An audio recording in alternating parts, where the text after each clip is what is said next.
Buenos días. Creo que ya estamos en marcha. Me parece que ya estamos conectados. Buen día a todos. Hoy, 8 de mayo,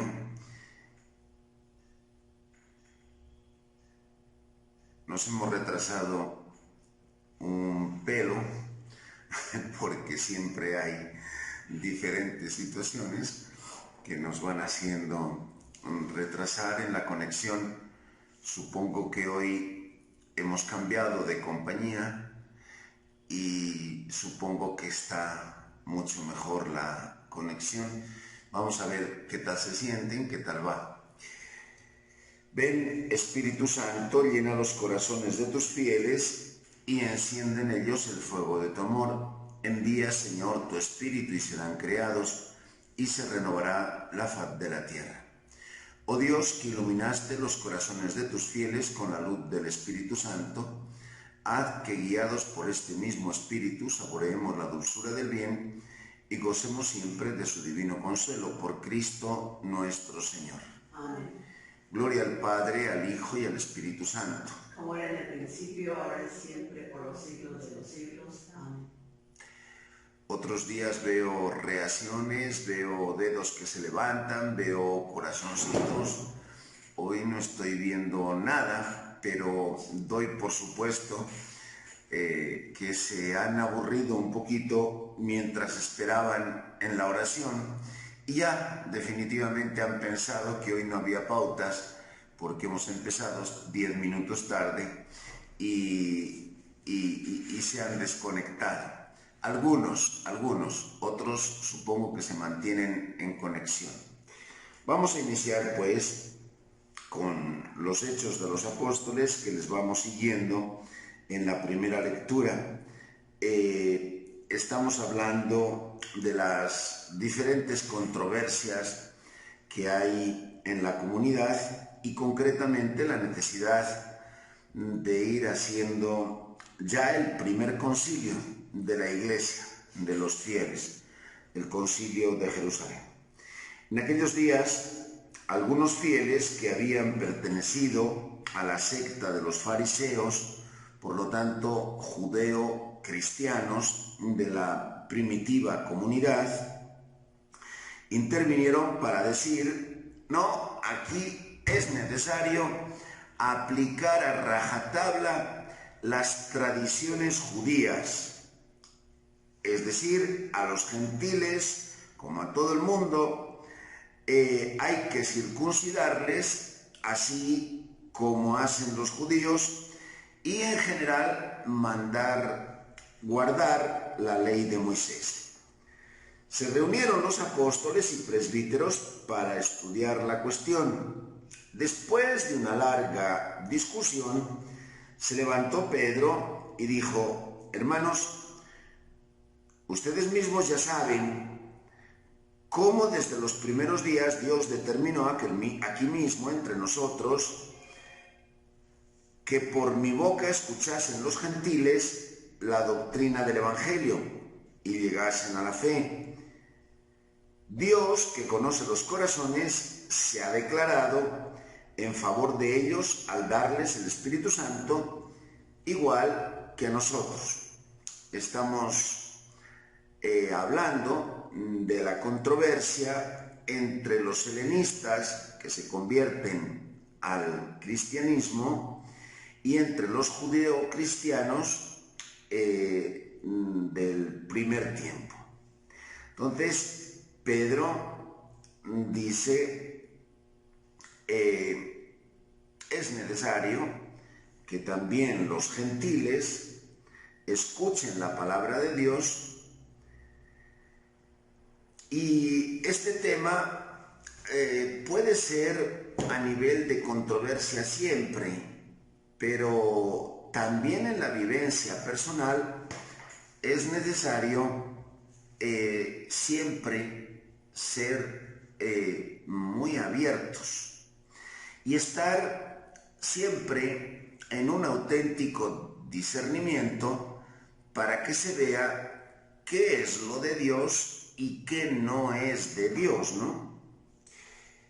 Bien,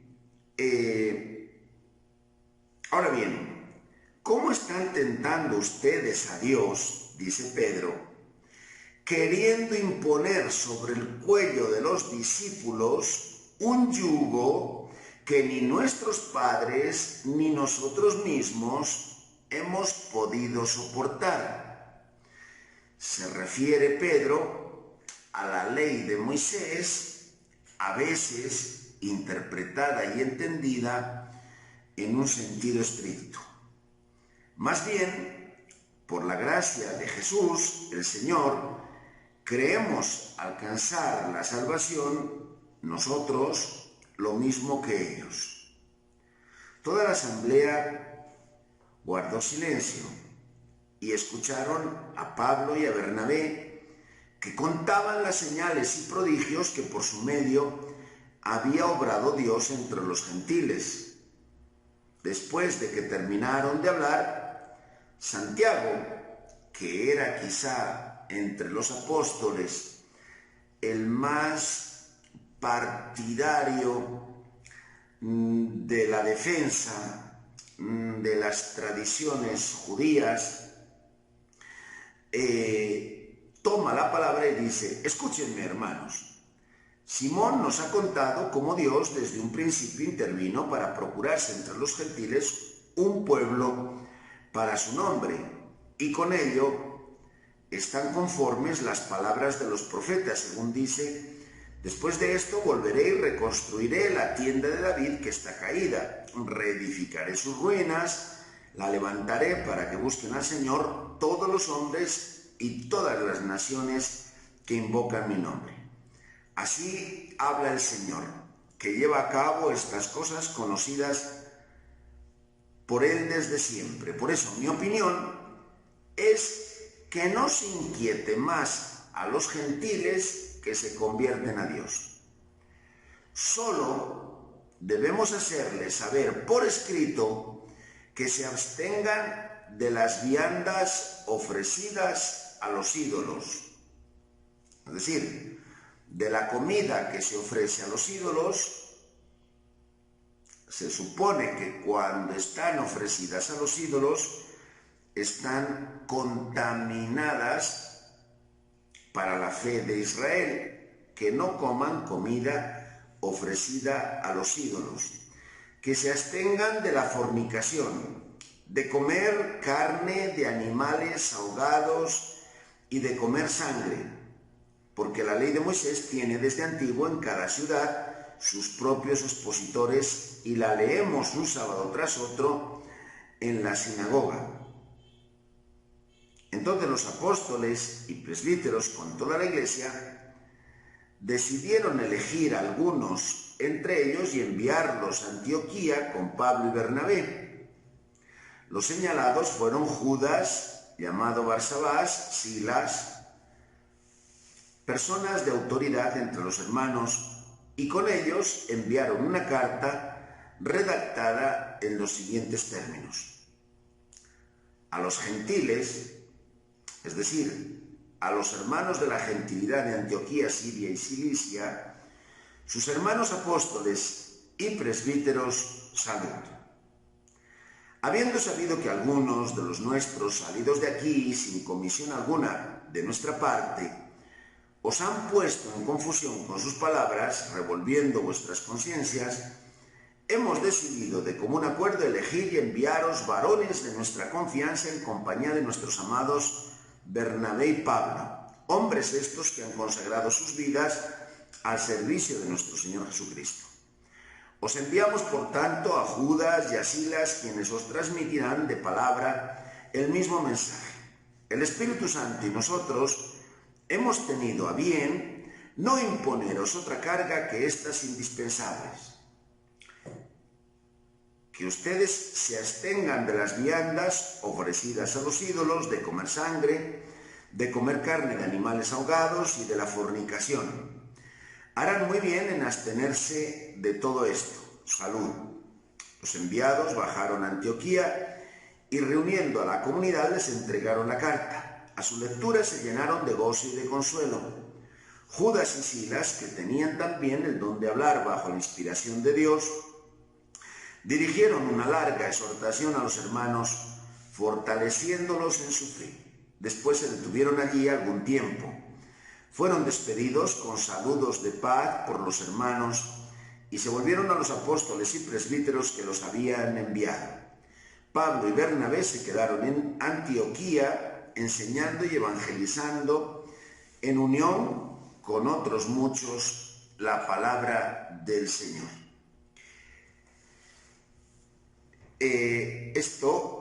Este texto es de los Hechos de los Apóstoles y pone un poquito sobre el tapete esa siempre constante controversia que tendremos, y más en estos tiempos en los que está divulgada tanto la información, la época o la etapa de la información.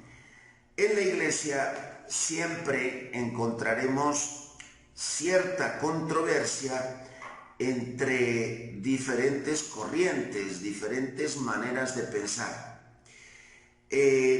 Antes que nada, quisiera advertir que lo peligroso, lo más peligroso en la Iglesia es cuando se defienden intereses personales.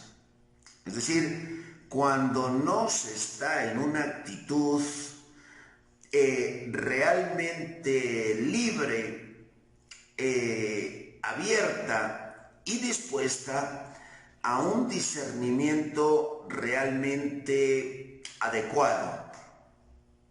¿Qué quiere Dios de este momento, de esta situación, de mí, de mi tiempo?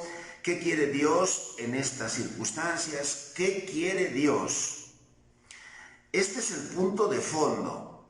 Saber estar personalmente abierto y dispuesto a la voluntad de Dios. Siempre hay intereses terrenos que es necesario identificar y que normalmente son los que hacen tomar posturas de uno y de otro signo, ¿verdad?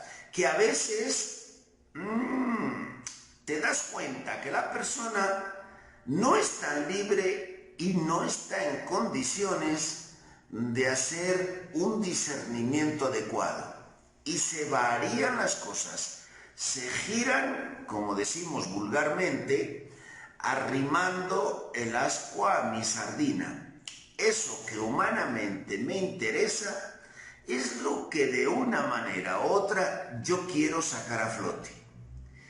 Y cuando se mezclan intereses personales o se mezclan ya después un poquito más camuflados y elaborados, intereses de mezcla incluso política o de corrientes sociales o bien de ideologías de uno y de otro signo, ya empieza a complicarse realmente la escucha adecuada de lo que Dios quiere y en definitiva de lo que Dios está queriendo para mí concretamente en mi compromiso diario de seguir a Jesús.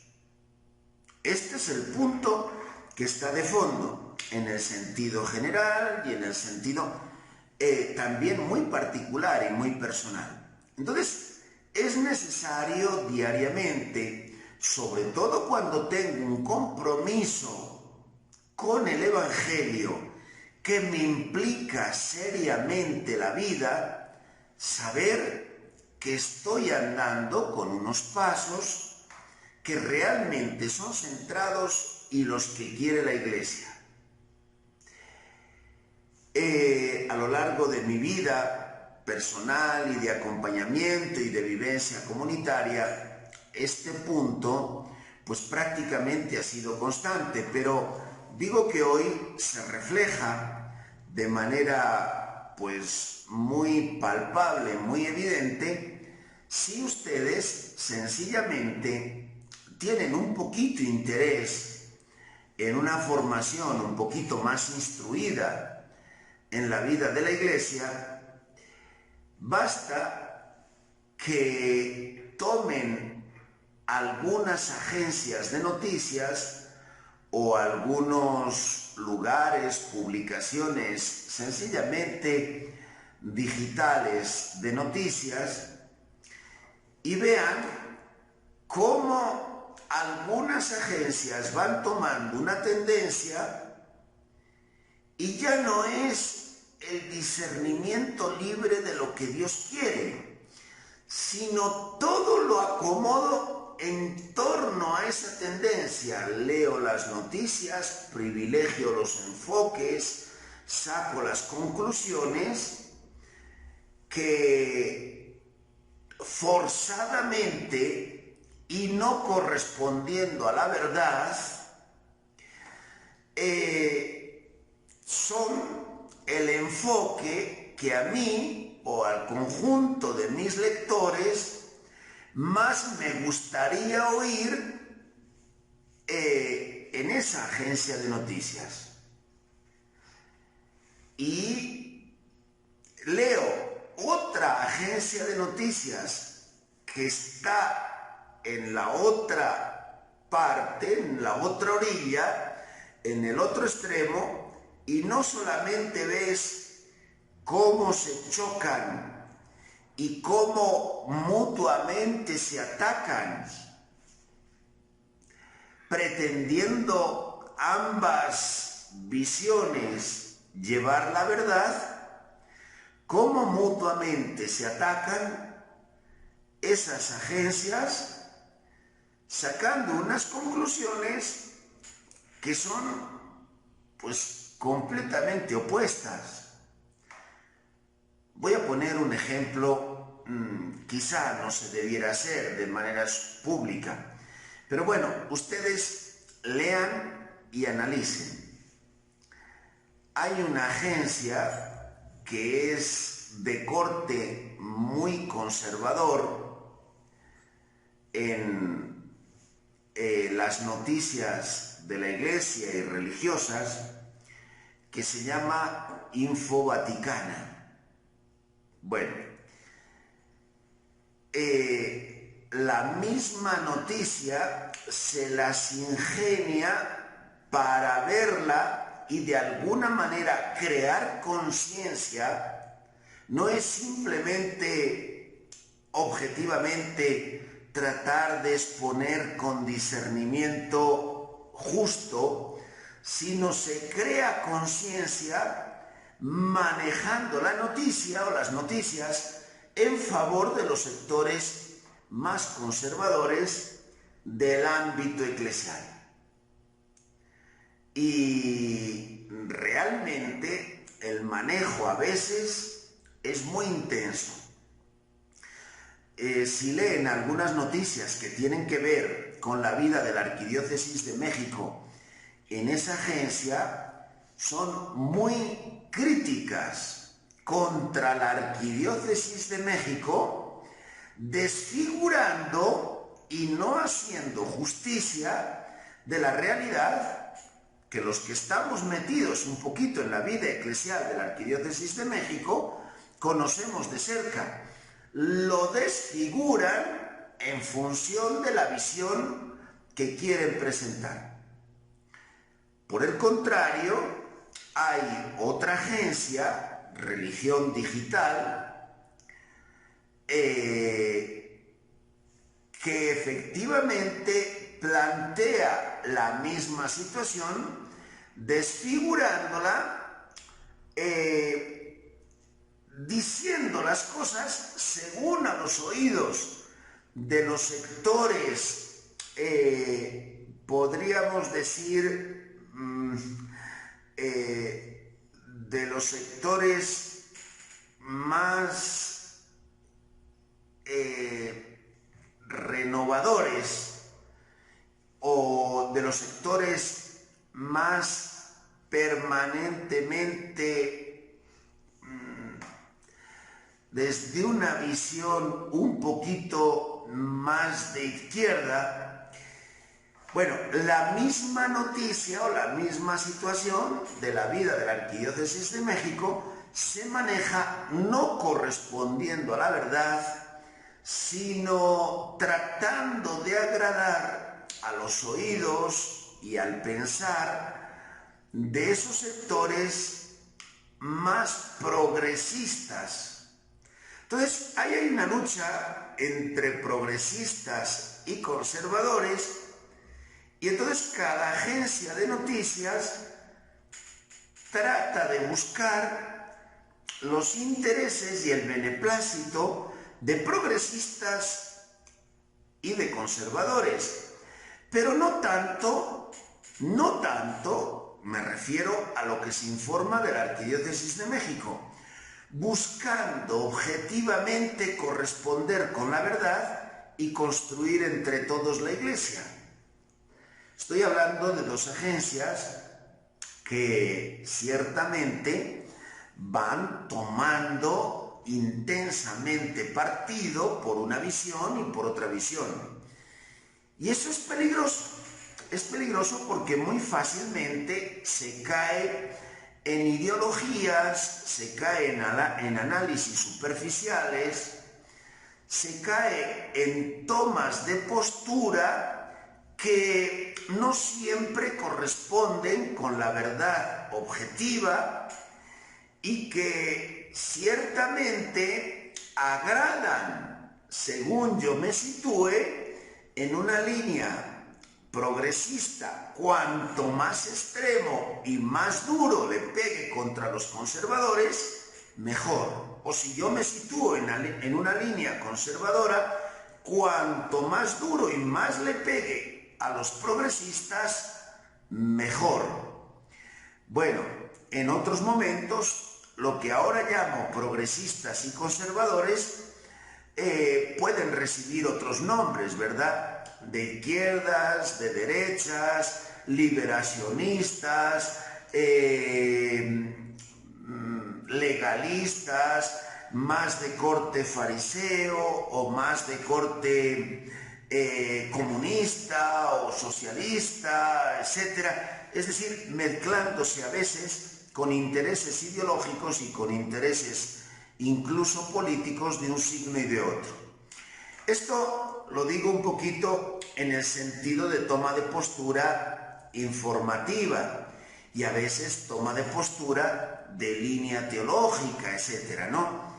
Pero por supuesto también después tiene sus derivaciones en movimientos de expresión, de culto, de formación, etc. Son cuestiones en la Iglesia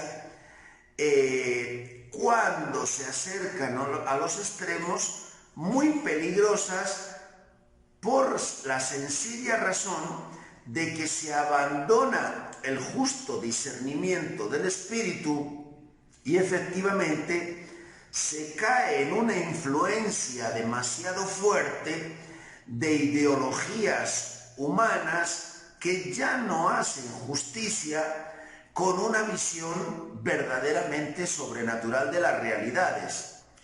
Ese es el punto, ese es el problema, porque cuando se lee de manera sobrenatural la realidad, normalmente hay puntos de mayor confluencia.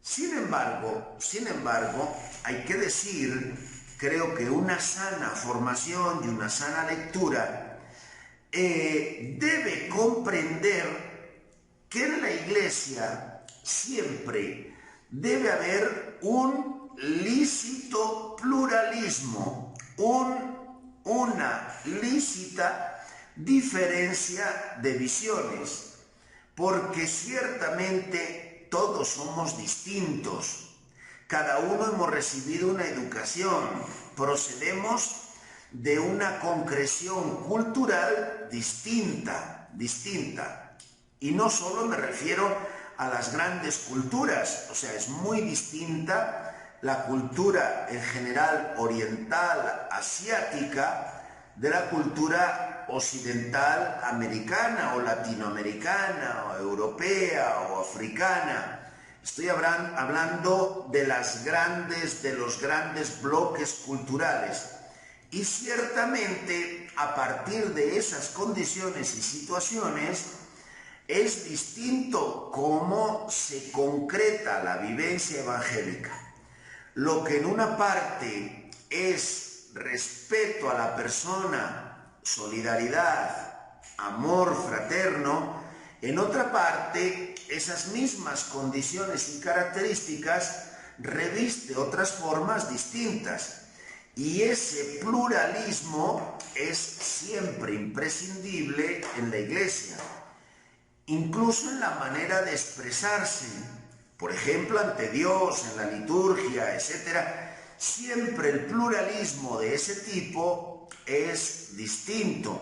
Las condiciones políticas que se han vivido, no es lo mismo haber vivido, digamos, históricamente en una situación de democracia y de participación, a haber vivido históricamente en una situación de fuerte dictadura que ha marcado realmente la cultura. Entonces, son condiciones de vida que han marcado situaciones distintas. No es lo mismo haber vivido en un liberalismo económico extremo a haber vivido en una situación de socialismo muy rígido. Entonces, son condiciones que han generado visiones culturales muy diferenciadas. Y las personas ciertamente tendrán que ver y vivir según esas concreciones de manera muy diversa. Es lo que llamamos un sano pluralismo. Lo estoy diciendo en sentido general, pero también en sentido particular. No es lo mismo una persona que ha vivido en una familia o en unas circunstancias en las que ha tenido una educación y un acompañamiento afectivo muy privilegiado, a una persona que ha vivido su infancia y las circunstancias personales de manera muy tortuosa, muy difícil. Entonces, evidentemente que hoy esas dos personas están viviendo unas circunstancias de personalidad, de emotividad, unas circunstancias de economía, unas circunstancias de forma de vida completamente distintas. Y entonces, ciertamente, el Evangelio lo tengo que integrar y vivir a partir de esas circunstancias personales, sociales, psicológicas, de formación, que son muy distintas. Y la comprensión de lo que significa compromiso, esfuerzo, relación con los demás, formas incluso de trato, formas sociales, formas de comportarme, son muy distintas. Entonces habrá que concretar un pluralismo realmente muy diverso, donde tendremos que saber en las formas comprendernos y respetarnos con un índice muy alto de flexibilidad unos a otros. Entonces, una cosa es ese pluralismo siempre lícito y necesario, y en ese sentido, esa apertura a saber reconocer los horizontes personales, culturales, en los que estamos hablando unos y otros, sin necesariamente obligar a las personas a que se estén comportando según las circunstancias, las formas que yo personalmente estoy viviendo. Entonces, en Jerusalén se están dando, quizá de manera simbólica, las tradiciones judías y las tradiciones helénicas. Los helenistas ciertamente no son partícipes de las tradiciones estrictas de los judíos. El primer concilio de Jerusalén, en el que Pablo, Bernabé y después Silas, y hemos visto otros que van estando en una situación y en un ambiente, digamos, de gentilidad, en un ambiente helénico, se dan cuenta de que efectivamente una cosa es el Evangelio y la tradición cristiana, es decir, la transmisión de la revelación que Cristo ha recibido del Padre y que Cristo a su vez transmite a los discípulos y que los discípulos están transmitiendo a la Iglesia. Una cosa es esa transmisión evangélica a la que hay que ser rígidamente fieles, porque se trata de la revelación de características divinas, es la misma revelación, es el mismo Cristo ayer, hoy y siempre. Es decir, una cosa es, por ejemplo, la ley del amor, y otra cosa son las formas y tradiciones que pueden ser completamente cambiantes en el tiempo y no pasa absolutamente nada. Es decir, los judíos, por ejemplo, están acostumbrados a no comer la sangre de los animales. Los helenistas no tienen ningún problema. Los judíos no pueden comer carne que está sacrificada a los ídolos. Los helenistas no se hacen ningún problema con ese asunto, o no pueden comer animales sacrificados que han sido ahogados, tienen que haber sido desangrados previamente, ¿verdad? Los helenistas no se hacen ningún problema con esos asuntos. Bueno, entonces, ¿qué sí y qué no son tradiciones cambiantes que en un momento determinado se tienen que exigir a la universalidad de la Iglesia? En definitiva, todo depende de qué es lo que conserva la tradición única de siempre. Si para conservar la tradición propiamente eso que es la revelación transmitida por Cristo, conviene en un momento determinado unas u otras tradiciones, entonces es a esas a las que tendremos que atenernos, pero no a muchas que pueden ser realmente muy variadas, ¿no? Entonces, saber diferenciar una cosa de otra es el punto, pero tener en cuenta de no tomar tradiciones relativas de manera integrista como si esas fueran parte propiamente de la revelación de Dios. Ahí ya es donde nos vamos metiendo en problemas. Quisiera que esta explicación, que es en definitiva la que coincide con los Hechos de los Apóstoles en el primer concilio de Jerusalén, la tuviéramos muy en cuenta también hoy, porque a veces podemos escandalizarnos de ciertas cuestiones que son relativas y pasajeras y efectivamente dar una importancia desmedida. Por ejemplo, por poner sencillamente un ejemplo para que nos aclaremos, ¿no? Para algunas personas, el que un sacerdote utilice una forma de vestir propia y diríamos algo así como característica de uniforme propia de un sacerdote es completamente imprescindible. Para otros es absolutamente una forma que yo jamás utilizaré. Bueno, creo que es necesario comprender el sano pluralismo de que efectivamente, bueno, si para un sacerdote es imprescindible su manera de vestir con traje o con identificación clerical, lo respetaré porque efectivamente puede tener su justificación en un momento determinado. Y si para otro efectivamente su forma de vestir es completamente, digamos, opuesta, lo más cercana a la forma de vestir común o incluso lo más cercana a esa forma de vestir de una moda de un momento, pues también habrá que tener mucha comprensión y su justificación en un momento determinado. Yo veo a algunos sacerdotes realmente muy buenos que utilizan pantalones de mezclilla completamente rotos al estilo de como hoy en general las generaciones juveniles suelen utilizarlo en un sentido desenfadado, y con ellos comparten cierto camino y formas de vida que efectivamente unifican el acompañamiento a esas personas en esas circunstancias. Bueno, entonces, esas son tradiciones completamente cambiantes.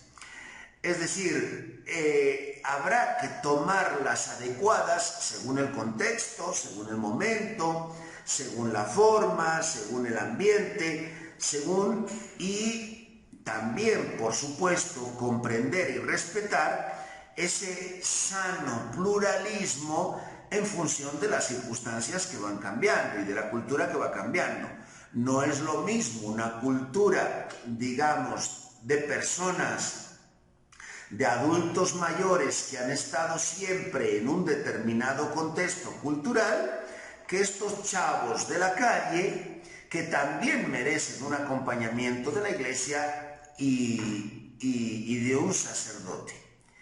Entonces, son contextos culturales, aún dentro de una misma ciudad o de una misma zona, completamente distintos, ¿verdad? Entonces, habrá que tener esa apertura en las formas, en las tradiciones, que ciertamente a la hora, con una mentalidad de pluralidad y respeto, a la hora de saber generar comunión, tanto una como otra forma pueden ser válidas. No obstante, cuidado con los extremos y mucho más cuidado con pensar que el extremo en el que estoy yo es absolutamente el único. Ahí se requiere mucho diálogo, comprensión y en esas formas cambiantes mucha pluralidad y respeto a esa pluralidad. Bien, vamos un poquito, ya dejando los Hechos de los Apóstoles, a una reflexión que Clemente I es prácticamente uno de los primeros papas. San Clemente, en la propia carta que Clemente dirige a los Corintios, va expresando, también muy relacionado con los diferentes senderos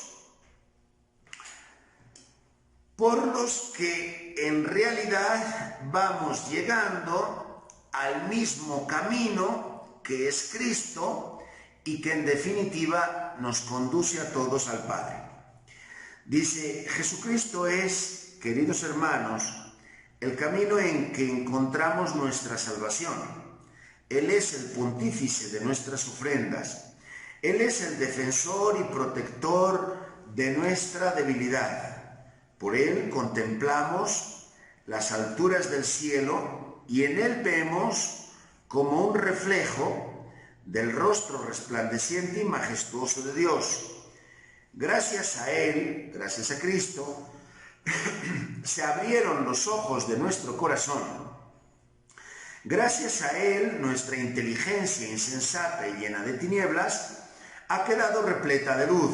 Por Él quiso, el dueño soberano de todo, que gustásemos el conocimiento inmortal, y que Él es reflejo de la gloria del Padre y está tanto más encumbrado sobre los ángeles cuanto más sublime es el nombre que ha heredado. Militemos, por lo tanto, hermanos, con todas nuestras fuerzas bajo las órdenes del Jefe Santo, Cristo, que nos está llevando a esa sublimidad de vida y a esa comprensión de los misterios de Dios como único camino.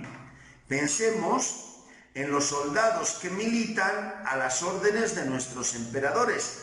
¿Con qué disciplina, con qué obediencia, con qué prontitud cumplen cuanto se les ordena?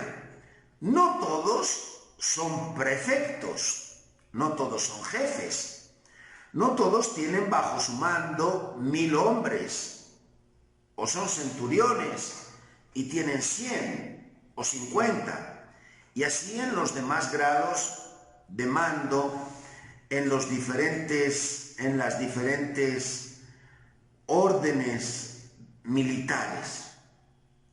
Sin embargo, cada uno de ellos, según su orden y jerarquía, las órdenes del emperador y de los jefes las van llevando a cabo. Los grandes no pueden subsistir sin los pequeños, y los pequeños no subsistirían sin los grandes. Por eso, todos, en definitiva, se hallan completamente entremezclados y podríamos decir que necesarios unos de otros. Tenemos un ejemplo en nuestro propio cuerpo. La cabeza no puede nada sin los pies. Por mucho que tú quieras caminar, si no tienes los pies a punto, la cabeza no puede realizarlo. Y los miembros más insignificantes de nuestro cuerpo son necesarios y útiles al cuerpo entero, y mutuamente unos y otros colaboran en la conservación de ese cuerpo, que se conserva también entero, este cuerpo en Cristo Jesús. Entonces, cada uno, según su lugar en el cuerpo, sométase completamente a la necesidad del cuerpo en conjunto, del cuerpo entero. Esto parece fácil, pero a veces tenemos una tentación tan grande de comparaciones, y también aquí, por supuesto, con frecuencia nuestros pequeños o grandes intereses personales hacen que yo quiera estar en un momento determinado justo en el lugar donde no estoy, y mi tendencia es a desear aquel lugar que no ocupo, y me voy cambiando de lugar, y en definitiva desde ninguno confluyo al crecimiento del propio cuerpo. No sé identificar que en las circunstancias en las que estoy es mi lugar y me comprometo. Pues no. Quisiera estar en ese otro lugar o en ese otro lugar, y mientras tanto estoy completamente desajustado en el lugar donde estoy o donde tendría que estar, y en definitiva no sé confluir al crecimiento del propio cuerpo. ¿Con qué frecuencia me encuentro? Es que este lugar no es para mí. Es que esto que me están pidiendo no es para mí. Y en definitiva, no me comprometo en ninguno. Ojalá que el fuerte sepa cuidar del débil, que el débil realmente sepa apoyar al fuerte. Ojalá que el rico sepa compartir con el pobre, y que el pobre sepa alabar a Dios porque alguien le está proporcionando ese remedio a su propia pobreza, y desde ahí sepa colaborar en el bien de todos. que el sabio ponga su sabiduría no en las palabras, sino en la realización de las buenas obras. La homilía de ayer era sobre la realización, hacer real de las buenas obras, ¿verdad? Que quien tiene ideas las ponga, pero las ponga realizándolas. Y el humilde que no haga propaganda de sí mismo, sino que espere a que otro dé testimonio de él, ¿verdad? Es decir, que a veces se nos escapa la fuerza por la boca. Es que yo. No digas tanto yo, no reclames tanto tu grandeza delante de los hombres, ni te preocupes, ni te intereses por ello. El que guarda castidad, que no se enorgullezca, puesto que sabe que es otro el que le está regalando el don de poder vivir la continencia.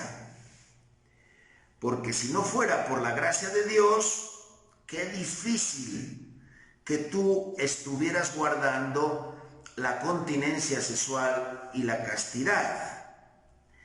Pensemos pues, hermanos, de qué barro hemos sido hechos y qué éramos antes de entrar en este mundo. ¿De qué sepulcro y de qué tinieblas nos ha sacado el Creador y nos ha plasmado como obra suya, el que ya desde antes que naciéramos nos había adornado con todos nuestros dones? Es decir, reconozcamos que si hay algo bueno en nosotros, ojo, si hay algo bueno en nosotros, analiza bien a fondo, porque eso te lo ha dado Dios. No te vanaglories, no seas... y si hay algo malo en nosotros, eso no te lo ha dado Dios. Si hay algo malo en ti que tienes que corregir, eso lo has puesto tú o te lo ha puesto el demonio, ¿verdad? Como quieras. Como quiera, pues, que todos los beneficios que tenemos son de la mano de Dios, en todo debemos darle gracias. A Él la gloria por los siglos de los siglos. Acabo, porque ya llegó la hora. Por lo tanto, dos cosas fundamentales que nos queden de la meditación de hoy. De la primera lectura de los Hechos de los Apóstoles, el capítulo 15, del 5 al 35, estemos muy atentos a respetar la pluralidad de las tradiciones y sepamos discernir qué formas en cada momento conviene tener, primera cosa, pero cuidado, no echemos a la basura con la relatividad de las formas algo que llamamos en la Iglesia la transmisión, la revelación, que es una persona, es Cristo mismo, que no cambia. Eso le llamamos la tradición. Es decir, ¿qué es la tradición y cuáles son los valores fundamentales que son absolutamente innegociables, inalienables, y cuáles son las formas externas que conviene que vayan cambiando según el contexto y el momento cultural, social, etcétera, en el que vamos viviendo? Primera cosa, según los Hechos de los Apóstoles.